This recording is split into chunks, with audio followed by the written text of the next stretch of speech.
রশিদ, হারুন জানাবেন ট্রেন চলাচল পুরোপুরি স্বাভাবিক হয়েছে কিনা এবং উদ্ধার তৎপরতা সম্পর্কে বিস্তারিত জানাবেন।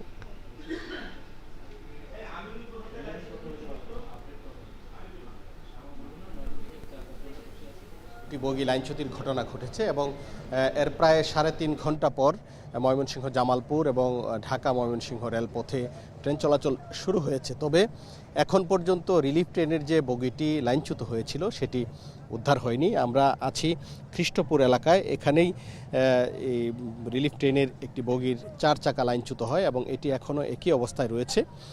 তবে এই লাইনচ্যুত বগির পেছনের যে বগিগুলো ছিল সেগুলো কেটে সরিয়ে নেওয়া হয়েছে এবং এটি সরিয়ে নেওয়ার পর কিন্তু ঢাকা ময়মনসিংহ রেলপথের যে ট্রেন চলাচল সেটি শুরু হয় বেলা 12:30টায়, অর্থাৎ দুর্ঘটনার প্রায় ৩.৫ ঘন্টা পর ঢাকা ময়মনসিংহ রেলপথে ট্রেন চলাচল বিকল্প ব্যবস্থায় শুরু হয়েছে। তবে ঢাকা ময়মনসিংহের যে মেইন লাইন যেটি দিয়ে সবসময় ঢাকা ময়মনসিংহ রুটের ট্রেনগুলো চলাচল করে সেইটা কিছু অংশ কিন্তু এখনও ব্যবহার করা যাচ্ছে না, যেহেতু যে লাইনচ্যুত যে ট্রেনের বগি সেটি উদ্ধার করা সম্ভব হয়নি।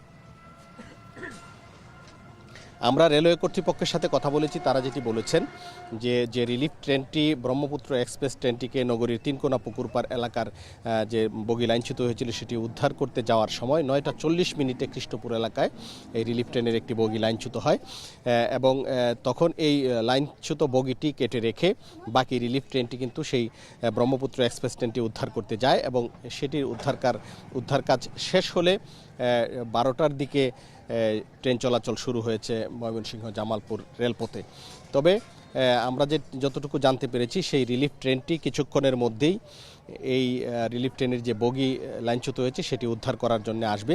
ইতিমধ্যেই বেশ কিছু ট্রেন বিভিন্ন জায়গায় আটকা পড়ে যাওয়ার কারণে লাইন ক্লিয়ার দিয়ে ঢাকা ময়মনসিংহ জামালপুরগামী যে ট্রেনগুলো বিভিন্ন স্টেশনে আটকা পড়েছিল সেটিকে পাস করা হচ্ছে ময়মনসিংহ রেল স্টেশন দিয়ে এবং এই ট্রেনগুলো নির্দিষ্ট গন্তব্যে ছেড়ে যাওয়ার পর যে রিলিফ ট্রেনটি এখানে আসবে বলে আমরা জানতে পেরেছি। রেলওয়ে স্টেশন সুপার আবদুল্লাহ আল হারুনের সাথে আমি কথা বলেছিলাম, তিনি যেটি বলেছেন যে ময়মনসিংহ রেল স্টেশনে লাইন সংকটের কারণে কিন্তু তারা দ্রুত গতিতে সবগুলো ট্রেন পাস করে রিলিফ ট্রেনটি এখানে আনতে পারছেন না।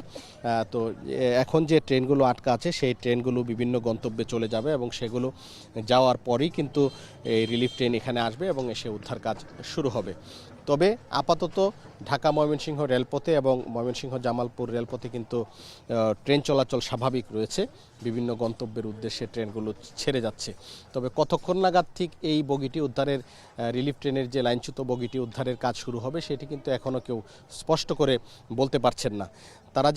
তারা যেটি বলছেন যে রিলিফ ট্রেনটি ময়মনসিংহ রেল স্টেশনে আটকা পড়া বিভিন্ন ট্রেনগুলো নির্দিষ্ট গন্তব্যের উদ্দেশ্যে ছেড়ে যাওয়ার পর যখন লাইন খালি হবে তখন এই রিলিফ ট্রেনটিকে এই উদ্ধার কাজের জন্য নিয়ে আসা হবে। তো সব মিলিয়ে এই ছিল আমার কাছে ময়মনসিংহ থেকে সর্বশেষ। ময়মনসিংহ থেকে সরাসরি যুক্ত হয়েছিলেন হারুনুর রশিদ। এখন